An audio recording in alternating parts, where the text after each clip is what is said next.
कुछ भी करने दे। हेलो स्टूडेंट, युवा कंप्यूटर स्टडी चैनल में आपका स्वागत है। इसके पहले मैंने CPCT की जो अपना चैप्टर था वो इनपुट और आउटपुट डिवाइस का फुल कॉन्सेप्ट बताया था। यदि आपने किसी भी एक भी चैप्टर को मिस किया है तो इसका कॉन्सेप्ट समझ में नहीं आएगा। इसके पहले मैंने इसके 6 पार्ट पूरे अपलोड कर दिए हैं। आज अपन CPCT का सेकंड चैप्टर स्टार्ट करेंगे जिसका नाम है मेमोरी। और मेमोरी के अंदर से 4 क्वेश्चन फिक्स होते हैं CPCT में। तो अपन चलते हैं, आज मेमोरी का स्ट्रक्चर बनाता हूँ और मेमोरी का पूरा A to Z ओवरव्यू देता हूँ। तो ध्यान से देखने से में क्या क्या होता है। तो मैं यहाँ पर लिखता हूँ मेमोरी। मेमोरी मुख्य रूप से कितने प्रकार की होती है? 2 प्रकार की होती है। इस तरफ अपन लिखेंगे प्राइमरी मेमोरी,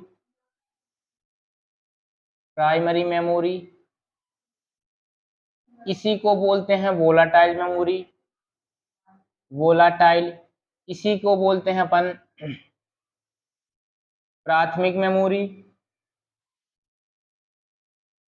और इसी को बोला जाता है अस्थायी मेमोरी। इतने नामों से जाना जाता है। प्राइमरी को टेम्परेरी मेमोरी भी कहा जाता है। ठीक है, बात करें इस तरफ की, तो प्राइमरी मेमोरी के इस तरफ देखते हैं तो ये होता है अपना प्राइमरी का जस्ट अपोजिट क्या होता है? सेकेंडरी। वोलाटाइल मेमोरी का क्या हो जाएगा? Non volatile memory. प्राथमिक का यहाँ पर क्या हो जाएगा? द्वितीयक। और यहाँ अस्थाई है तो यहाँ क्या हो जाएगा? स्थायी मेमोरी। मेमोरी होती है अपनी मुख्य रूप से 2 प्रकार की, एक तो होता है प्राइमरी और दूसरा होता है सेकेंडरी। प्राइमरी मेमोरी को इतने रूप से जाना जाता है, यहाँ पर सेकेंडरी नॉन वोलाटाइल द्वितीयक मेमोरी स्थायी मेमोरी, और इसको बोलते हैं परमानेंटली मेमोरी बोला जाता है। अभी मैं केवल आपको स्ट्रक्चर के माध्यम से मेमोरी के कितने भाग होते हैं, किसके अंदर क्या होता है, ये क्लियर कर रहा, ना कि डेफिनेशन। ठीक है, डेफिनेशन ये स्ट्रक्चर कंप्लीट करने के बाद बताऊंगा। तो अपनी होती है प्राइमरी मेमोरी, मुख्य रूप से कितने प्रकार की होती है? 2 प्रकार की। पहली हो जाएगी अपनी कैश मेमोरी, और दूसरी हो जाती है अपनी मेन मेमोरी।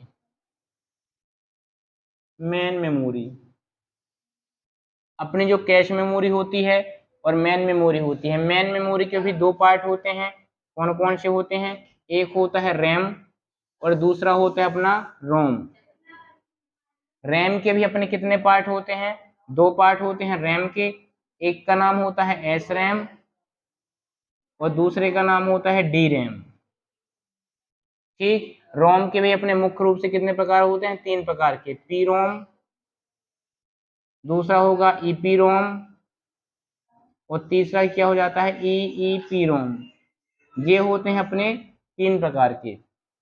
इसके बाद सेकेंडरी मेमोरी अपन मेन 4 पार्ट होते हैं। पहले का नाम होता है सीक्वेंशियल एक्सेस, जिसको बोला जाता है मैग्नेटिक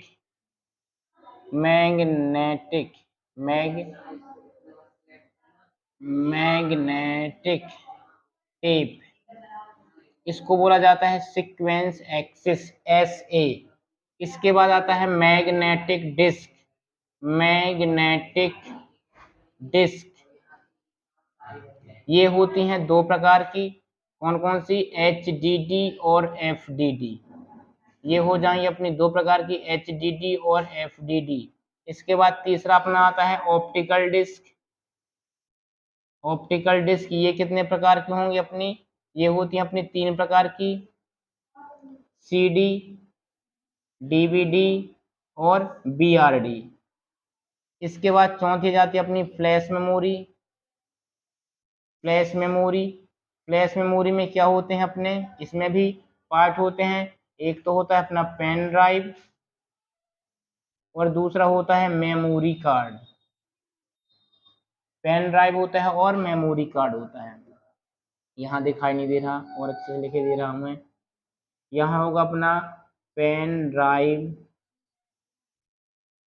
और यहाँ पर आ जाता है मेमोरी कार्ड। इसके बाद अपन क्या होता है, ये होता है पूरा स्ट्रक्चर। इसके अलावा भी अदर मेमोरी होती है जिसका नाम होता है वर्चुअल मेमोरी होती है, गूगल और वो क्लाउडी मेमोरी होती है। ठीक, तो इतना मेमोरी का ओवरव्यू होता है। इस मेमोरी की डेफिनेशन कर एक एक करके मैं समझाता हूँ, इसका स्क्रीनशॉट कर लीजिए।